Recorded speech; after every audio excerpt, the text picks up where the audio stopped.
அன்பான நேயர்களே, உங்கள் அன்பு ஜோதிடர் சிவ சண்முக சுந்தரத்தின் அன்பான வணக்கங்கள். 2025ஆம் ஆண்டு பொது பலன் அடிப்படையில் காலபுருஷ தத்துவத்தின்படி 9வது ராசியாக வரக்கூடிய தனுசு ராசி நேயர்களுக்கு இந்த வருடம் எப்படி இருக்கும் அப்படிங்கிறத பற்றி தான் பார்க்குறோம். இந்த புத்தாண்டு பிறக்கும்போது மெயினாக கருதக்கூடிய குரு பகவான், ராகு கேது பகவான்கள், சனி பகவான் முறையே குரு 6ஆம் இடத்திலிருந்து பல கஷ்டங்களை தந்து கொண்டிருக்கிறாரு. 2025லேயும் அங்கே தான் இருக்கிறார் பிறக்கும்போது. ஸோ அப்போ 6ஆம் இடங்கும்போது ரணருண ரோகஸ்தானம். ஸோ கடன் பிரச்சனை,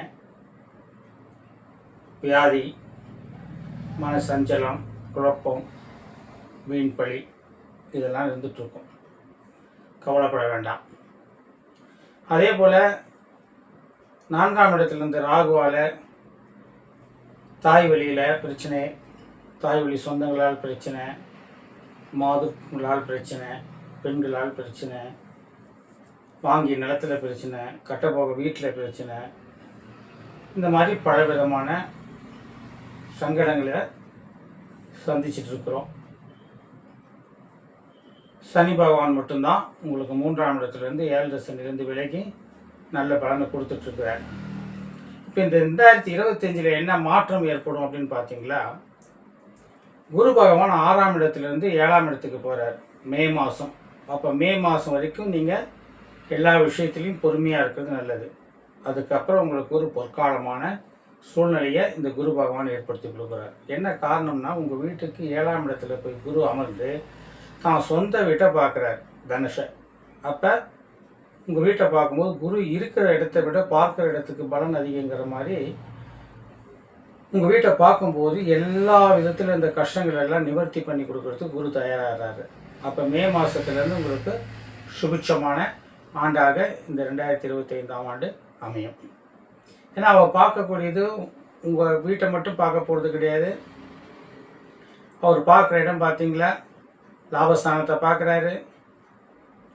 அதே போல் உங்கள் வீட்டுக்கு 5ஆம் இடத்தை பார்க்குறாரு. ஸோ பிள்ளைகள் நலன், குழந்தை பாக்கியம் இல்லாதவங்க குழந்தை பாக்கியம், மேற்படிப்பு பார்க்க காத்திருந்த பெண் பிள்ளைகளுக்காகட்டும் ஆண் பிள்ளைகளுக்காகட்டும் அவங்க நினச்ச மாதிரி கல்வியில் உயர்வு, வேலைவாய்ப்பு, உத்தியோகம் இதெல்லாம் கிடைக்க போகுது. அதே மாதிரி தடைப்பட்டு வந்த குலதெய்வ வழிபாடு நீங்கி குலதெய்வ வழிபாடை செய்வீங்க. அது மட்டுமல்ல,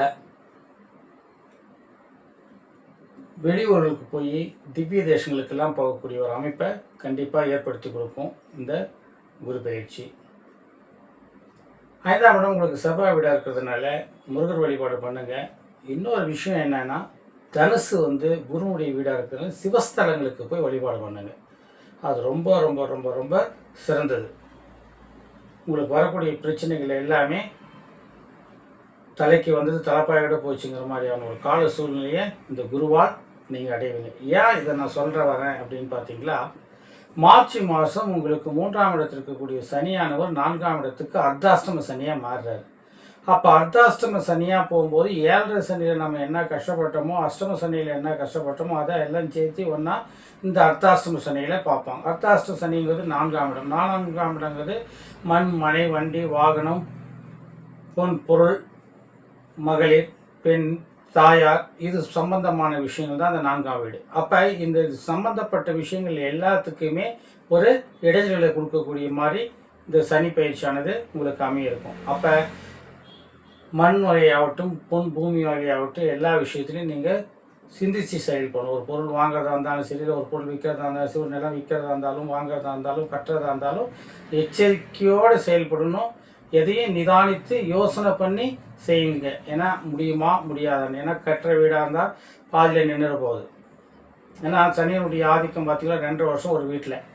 அதெல்லாம் நீங்கள் பிளான் பண்ணி செய்யணும். அதே மாதிரி வண்டி வாகனங்களில் போகும்போது எச்சரிக்கை தேவை. மார்ச் மாதத்துக்கு பின்னாடி தான் நான் சொல்கிறேன். அது வரைக்கும் ஒன்றும் பாதிப்பு இருக்காது. மார்ச்சுக்கு பின்னாடி குரு பயிற்சிக்கு முன்னாடி அந்த குறிப்பிட்ட காலங்கள் பார்த்தீங்களா, மார்ச், ஏப்ரல், மே, ஒரு 40-45 நாளுக்கு நீங்கள் ரொம்ப ஜாக்கிரதையாக இருக்கணும், எச்சரிக்கையாக இருக்கணும். அதுக்கப்புறமும் அந்த அர்த்தாசிரம சனி 2 வருஷம் இருக்கிறதுனால போக்குவரத்தில் நிதானம் தேவை. பழைய வாகனங்களை கொடுத்துட்டு புதிய வாகனங்கள் வாங்குறதுக்கான அமைப்புலாம் ஏற்படும், செலவுகள் வரும். அதெல்லாம் நீங்கள் சிந்தித்து செயல்பட்டு எதை கண்ட்ரோல் பண்ண முடியுமோ அதை நீங்கள் கண்ட்ரோல் பண்ணிக்கணும். அதே போல் இன்னொரு விஷயம் என்னென்னா, 4ஆம் இடத்துல இருக்கக்கூடிய ராகுவானவர் ரிவர்சபிள் ஆக்ஷனில் 3ஆம் இடத்துக்கு வர்றாரு, அது சுபம். அதே மாதிரி கேதுவும் வந்து 9ஆம் இடத்துக்கு வர்றதுனால நல்ல ஒரு பாக்கியத்தை கொடுப்பாரு.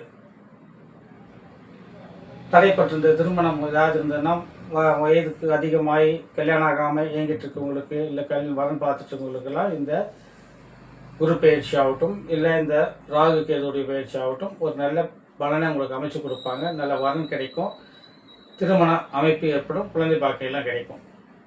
சனியுடைய தாக்கம் மட்டும் கொஞ்சம் உங்களுக்கு இந்த மார்ச் மாதத்துக்கு அப்புறம் பாதிப்பு கொடுக்கறதுனால நீங்கள் இதுலேயே எச்சரிக்கையான. ஏன்னா அவருக்கு தனஸ்தானாதிபதியும் 3ஆம் இடத்துக்காரர் இருக்கிறதுனால அவர் 4ஆம் இடத்துக்கும் போது சகோதரிடத்தில் பிணக்குகள் ஏற்படுறதுக்கு வாய்ப்பு இருக்குது. இளைய சகோதரிடத்தில் பிணக்குகள் ஏற்படுறதுக்கான வாய்ப்புகளை கொடுத்துருவார். அதனால் கொஞ்சம் எச்சரிக்கையாக இருக்கணும்.